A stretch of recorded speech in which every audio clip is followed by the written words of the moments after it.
good people? CzarThwomp here, and welcome to episode 63 of Dual Destinies. Last time, we met Simon's older sister, who has an intense distrust of the legal system. And then we went back to the agency, where Apollo decided to go full edgelord. He was basically dyeing the jacket, he had the eye patch, he was stern-faced. He was basically like, I'm gonna take my leave of absence, I'm gonna find the truth my way. And now we're moving on to the second trial portion, so let's go. Objection! Your Honor, can you please come out from under your bench? There are no more bombs, I promise. Oh, yes, my apologies. I'm still a little jumpy when it comes to trials involving bombs. I mean, first the courtroom exploded. Then Mr. Tony exploded. And then Mr. Tony self-destructed. I guess that's one way of describing what happened to Tonate. Anyways, it seems that Mr. Justice was seriously wounded by Mr. Tonate's actions. So you, Mr. Wright, will be taking up the defense. Do you have an understanding of what has happened in the trial so far? Yes, Your Honor. The defense is ready. Very well. Is the prosecution also ready? I take it you'd like to give the opening statement this time. Looks like the judge has become a pretty good mind reader. Well, he's certainly seen more than his fair share of colorful prosecutors. You could say he's something of a veteran of sorts.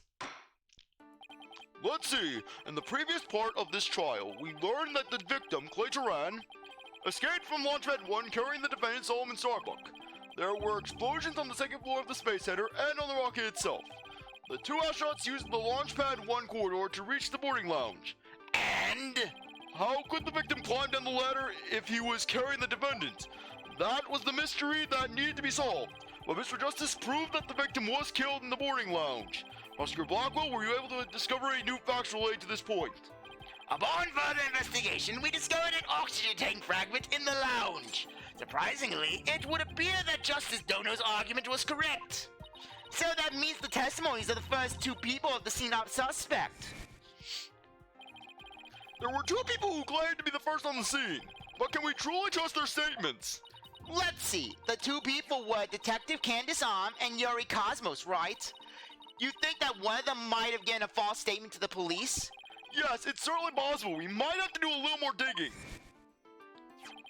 And just as our team was about to cross-examine Detective Arm, the courtroom bombing incident occurred, and the trial was put on hold. That accursed fellow! He killed my witness! He killed Detective Arm! Now I must have blood! Excuse me, I'm going to head back to the detention center! Where's my crowbar, Fulbright? Fulbright, could not skid that out. He definitely put the kibosh on anyone asking her about what she saw. Exactly! In other words, the question of who killed the victim in the boarding lounge has once again become the main focus of the trial. It's obvious Prosecutor Blackwell still thinks it was Mr. Starbuck. Fulbright said that Blackwell has a thing against the astronauts. Nevertheless, the defense argues there was a third person in the lounge, and that's who killed the victim. Objection! Humph! To make such reckless claims in a courtroom takes a bold man, or a stupid one. There was no third person in the boarding lounge. Or have you gone Dottie already? Old man! Yeah, fun fact, Simon is actually in the same age as Maya, as Maya and Francisca. So basically, just the fact that basically Simon going in with the old man comments, I kind of have a bit of a headcanon where Simon would have somehow in his youth managed to find Maya and they somehow became friends. Yeah, they were pen pals. We'll see who's the dotard after I trounce you with my years of experience, little boy. In any case, Mr. Starbuck claims he saw someone leaving the lounge. Yeah, meanwhile, Blackwell is arguably one of the tallest characters in the series at a towering 6 feet 2 inches. Furthermore, a Space Center employee also saw a suspicious figure at the scene. They saw a third person. Humph! I see my sister has been running her mouth. That's right, I almost forgot that Ori is Prosecutor Blackwell's sister. And she wonders why I messed with her science fair project back in the day. You should have seen her crying, right, Dono, when I put mashed potatoes in the mechanism. No matter, she didn't see this mystery person's face clearly. Just like back in the day when I told her that anime was the ultimate form of art. Much better than her Star Wars and her Star Trek. Therefore, there's no evidence to indicate that this person was not the defendant. I guess the possibility that the figure was Mr. Starbuck is still there. In brief, we need to determine if a third person was there or not. To this end, we should hear the testimony of one of the people on the scene. Director Cosmos, huh? Very well, bailiff, please bring the witness to the stand.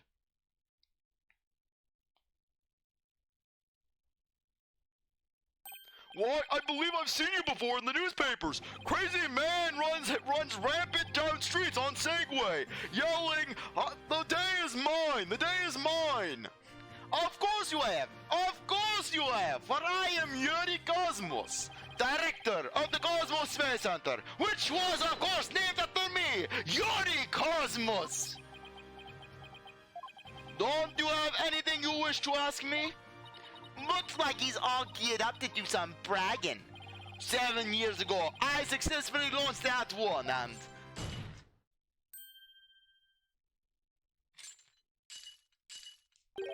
Everyone already knows how brilliant you are. Even I am trying to hold back my tears at seeing such a great man standing before me.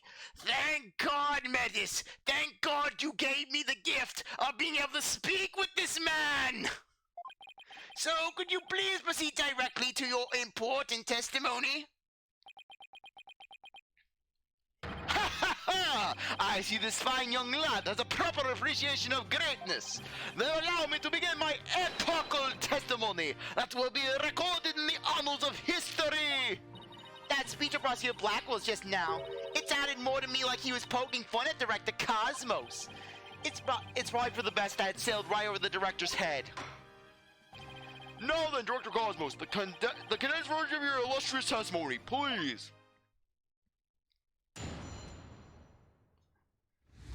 What I saw at the scene. Detective Army and I rushed towards the boating lounge together.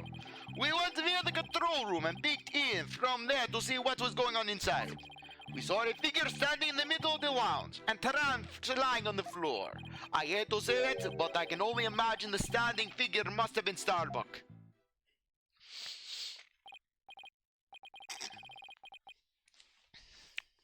I see. So your testimony, in your testimony you claim you arrived on the scene after the two had escaped from the launch pad to the lounge, and just after the victim had been killed.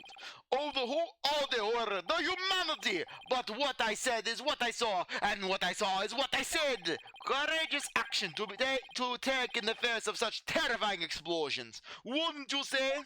To save my men, I went personally into this epicenter of danger, you valiantly using Detective Arm as a shield. Oh, she flailed as she tried to run away from my greatness and my brilliance, but I held her firm, and I yelled, back!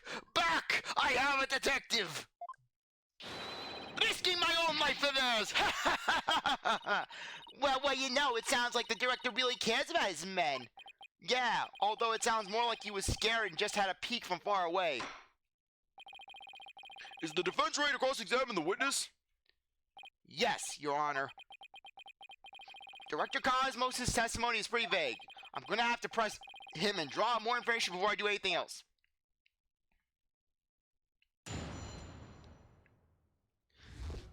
What I saw at the scene. Hold it! What? Where were you coming from? The 6th floor. We were making sure any stragglers had made their way to the 4th floor.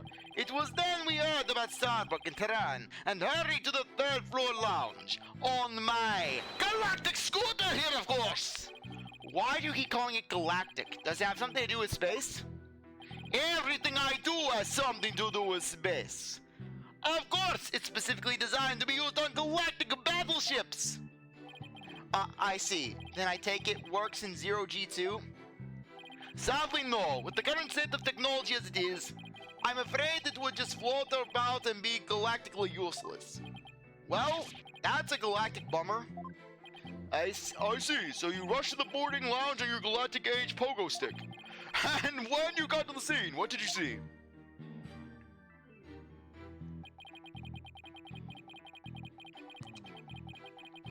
Hold it!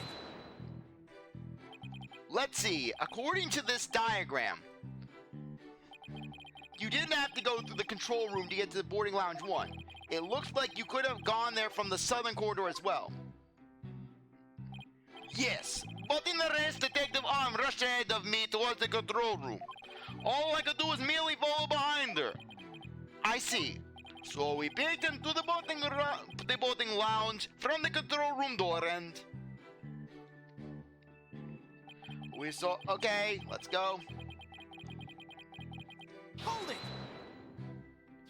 So you couldn't see who that figure was clearly or what they were doing. Sadly, the only thing I could tell was that he was a person, standing motionless. The defendant's no doubt staring aghast at his deed. What other explanation is there? I'm so close, but without evidence, I can't prove that person's the third party. I don't relish in this, and...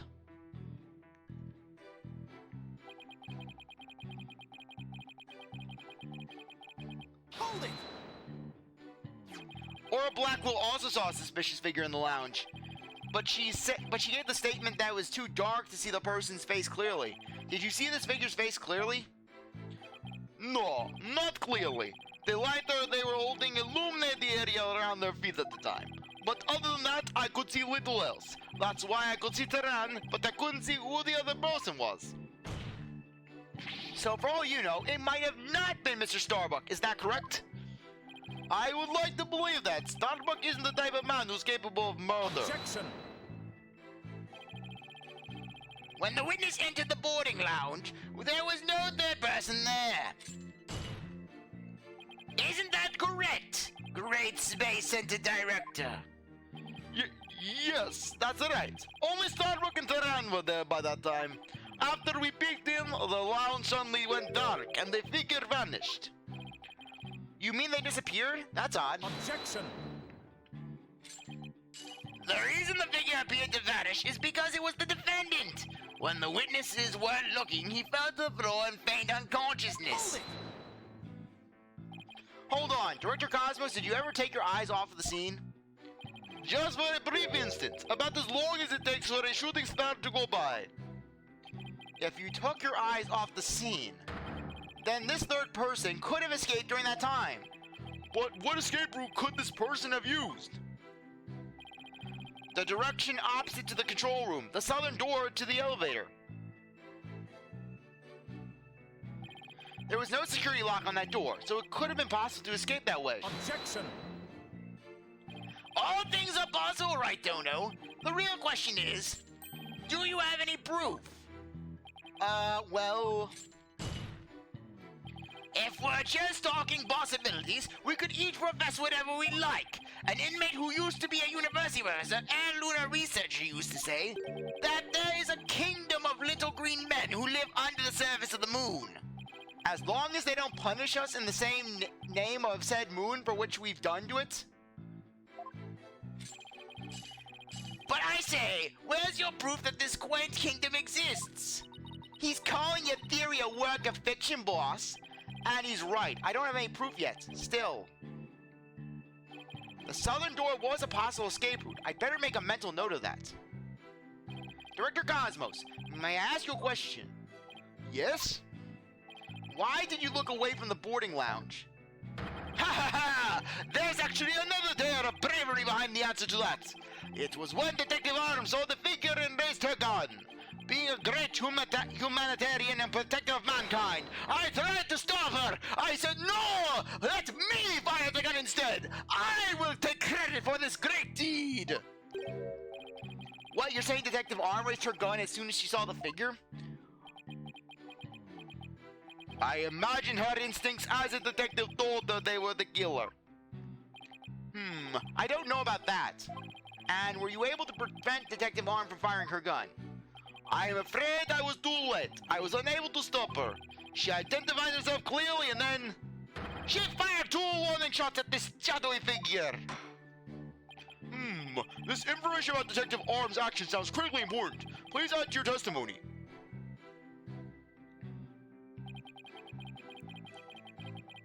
Hold it! And neither of these two shots hit the culprit. That is correct. The detective appears to have missed on purpose. But did she really? There's something about that bothers me. So Detective Arm fired 2 warning shots, did she? That's the first that info has come out. Wonder if I can find any inconsistencies. Okay. Basically go here. And present the bullet hole. Objection! Are you sure you were really paying attention to what Detective Arm was doing? You doubt my words? Words that will someday be written down in history books? Notice my pupilless eyes as I run down you and your descendants. I will end your bloodline. Their blood shall lubricate the wheels of my galactic scooter. Somehow, I don't think those exact words will ever be written down in any history books. Mr. Wright, could you please explain yourself so that we can all understand? You say that Detective Arm fired 2 warning shots, and yet only 1 bullet hole was ever found at the scene. What? Only 1 bullet hole means the gun was only fired once, and yet the director Cosmos is saying Detective Arm fired 2 shots. No editor will allow such a glaring contradiction to a history book. Objection! Unfortunately for you, the witness's words are true. We confirm that 2 shots were fired from Detective Arm's gun. Objection! But there was only 1 bullet hole at the scene. Where did the other bullet hole vanish to? Ah!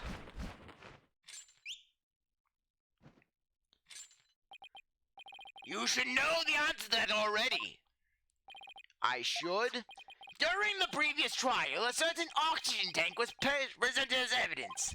We've already discussed that it was ruptured in the lounge, have we not? Well, it appears that the thing that ruptured it was a bullet. A bullet that was found near the tank, to be precise. This bullet was fired from a .38 caliber gun.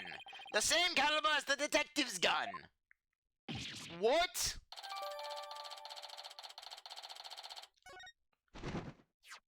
The rivaling marks also match up. There's no question that this bullet was fired from Detective Arm's gun. Rivaling marks?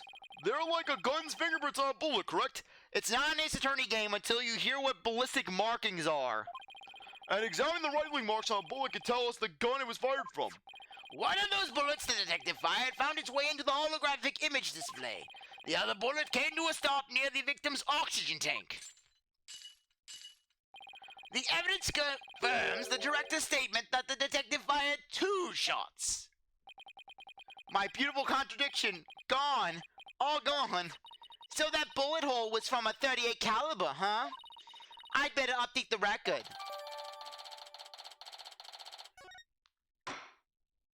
Very good. Now, we know the fate of both of the shots Detective Arm fired.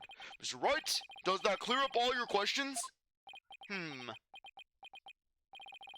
Detective Arm fired 2 warning shots. One hit the holographic display and the other hit the oxygen tank. Does that really clear up everything about what happened at the scene? No, Your Honor, it doesn't. Detective Arm fired 2 warning shots from a .38 caliber gun, but that doesn't explain the existence of a certain piece of evidence found at the scene. A piece that points to the existence of a third person. Oh? Very well, but it won't do to keep us waiting, Mr. Wright. What piece of evidence suggests the possibility of a third person at the scene? Take that! And what is this metal pellet supposed to be? Just a little something of great importance we found at the crime scene, Your Honor.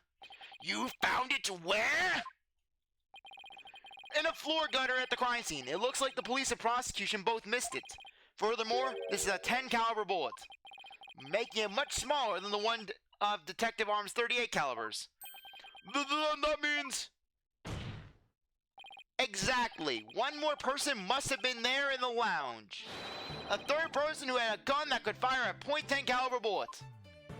Gah! And if that's true, it explains why Detective Arm fired warning shots. This third person fired at Detective Arm and Director Cosmos with their gun. And in return, the detective fired her warning shots. Isn't that how it really went down, Director Cosmos? Ha ha ha! It looks like you've deduced my miraculous tale of survival, but joke's on you!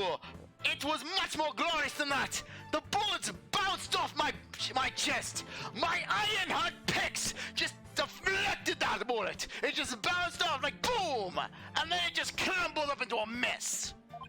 Yes, you're absolutely correct! The mysterious person fired upon us! What's this now? What? You never breathed a word of any of this to me before!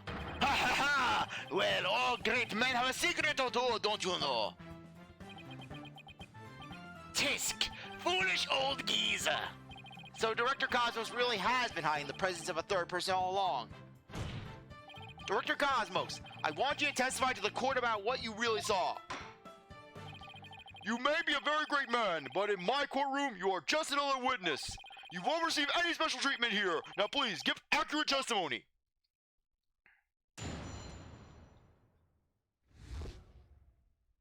What I really saw at the scene. Detective Arm and I rushed to the control room together.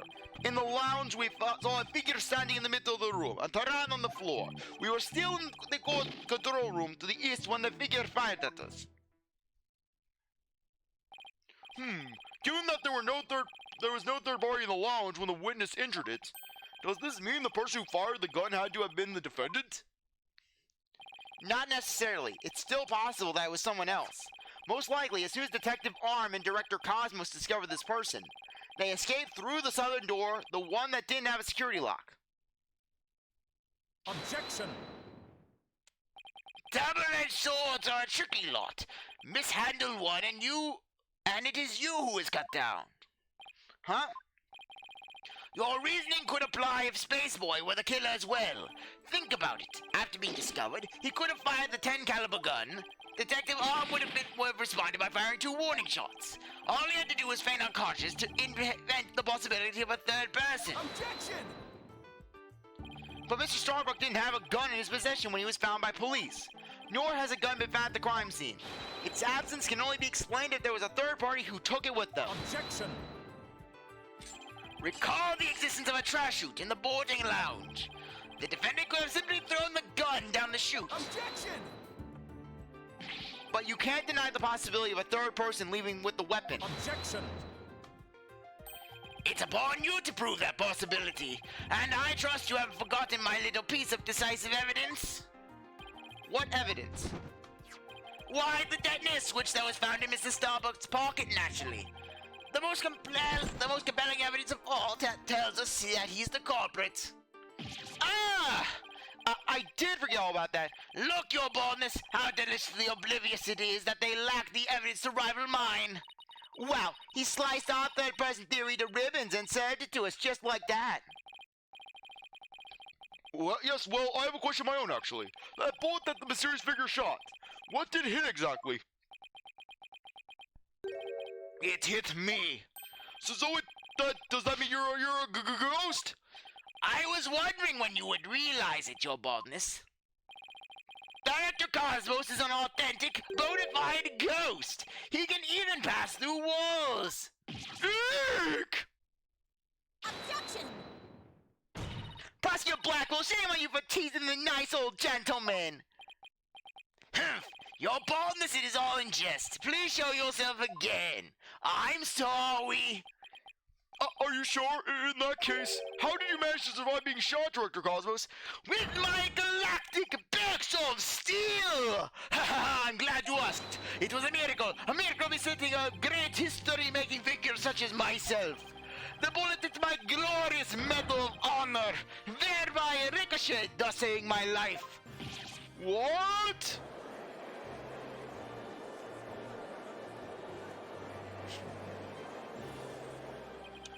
That's unbelievable. I had to check this out. Oh wow, look at that. There's one extra Gyaxa star. The odds are literally astronomical. I guess it really was a miracle. It's beginning to really feel like the Cosmos is watching out for Director Cosmos. But why did you conceal this information, Director Cosmos? A great man such as myself has to hide things on occasion, no matter how much it hurts. It is a plight of the truly great. It may be hard for this generation to understand. I don't know, but it sounds fishy to me. What else is he hiding? Let's just cross-examine him and see what else we can find. Now then, Mr. Wright, your cross-examination, please.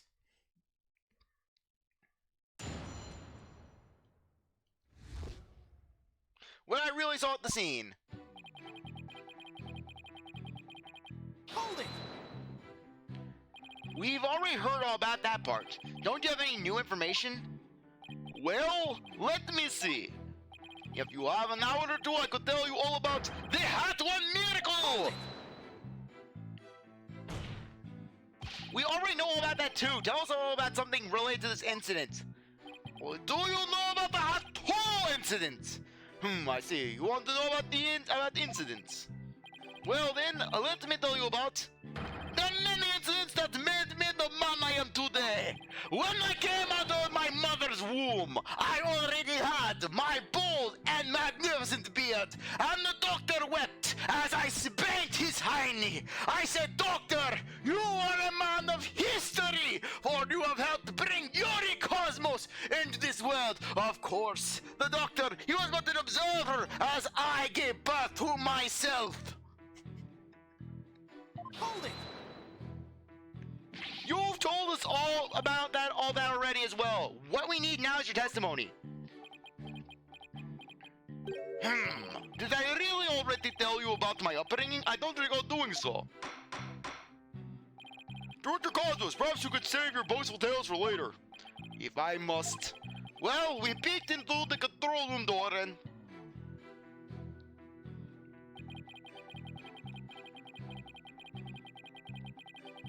Hold it! But it was so dark, you couldn't see this figure's face, isn't that right? Yes, the room was as deep and dark as outer space itself. Speaking of outer space, during the Outer One launch 7 years ago... If it's about that Hat One Miracle again, you can sort off and turn it to a stray mutt. Ha ha ha! Excellent idea! No reason why the animal world shouldn't hear of my greatness! And so they shall, but first your testimony. What happened next? Don't worry, Taka, you won't have to listen to him. Hold it! So, in other words, you were fired at while you were at the control room door. That is correct. There's something not quite right about that. Director Cosmos, the bullet this person fired hit you, isn't that right? Yes, it was a miracle befitting a great history-making figure such as myself. The bullet the figure hit me while I was in the control room. But as the Cosmos would have it, the bullet bounced off my glorious Medal of Honor! In that case, the bullet should have wound up somewhere around the control room door. Okay, so Director Cosmos was in the control room to the east. But while he was there, he was shot someone with a 10 caliber gun. But the bullet hit his medal, so he was able to escape with his life. He's a very lucky man. No wonder people think he's great.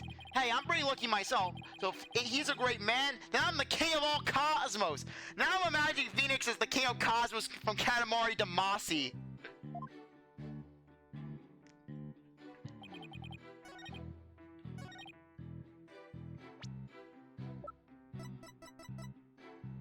Objection! That statement is clearly inconsistent with this evidence, Your Honor.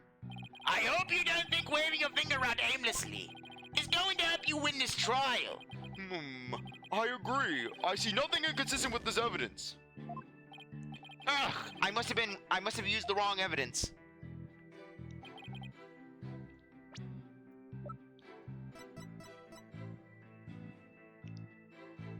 Okay, Objection! there we go. I knew it was one or the other. After all, we saw no bullet holes near the door. Director Cosmos, I believe you are telling this court a glorious lie. A great man like me tell a lie? Have you ever heard of such a thing in all of history? Well, we'll answer that in the next episode, because I think now would be a good time to end things off. Anyways, I really appreciate that you stuck around to watch this episode. You're a great viewer, and I hope you come back for the next one. If you like this video, like, subscribe, comment, share, do whatever you want. And with that, I'll see you next time. Bye.